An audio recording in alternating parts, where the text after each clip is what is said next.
Hi guys, তোমরা কেমন আছো? আশা করছি ভালো আছো। আজকে চলে এসেছি কল্যাণী এক্সপ্রেসওয়েতে যে আর একটা ব্রিজ হচ্ছে। হঠাৎ মনে চাইলো যে ওখান থেকে একটু ঘুরে আসি। এই দেখো গাইস, এখন কাজ চলছে আমাদের ব্রিজের। অনেকটা হয়ে এসছে, মোটামুটি আশা করা যায় 25-এর শেষের দিকে আশা করা যায় হয়ে যেতে পারে। এই গঙ্গা দেখছো, গঙ্গার পাড়ে চলে এসে হঠাৎ করে একটা গান মনে পড়ে গেল গাইস। তো একটা গান একটু গুনগুন করা যাক। আমার মন বসে না শহরে, ইট পাথরের নগরে, তাই তো আইলাম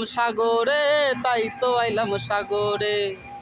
এই সাগর পারে আইসাই আমার মাতাল মাতাল লাগে, ওই রূপ দেখিয়া মন পিঞ্জরায় মনের পঙ্খী ডাকে। পারতাম যদি থাইকা যাইতাম এই সাগরের পারে, ঝিনুক মালা গাইথা কাটাই দিতাম জীবনটারে। আমার মন বসে না শহরে।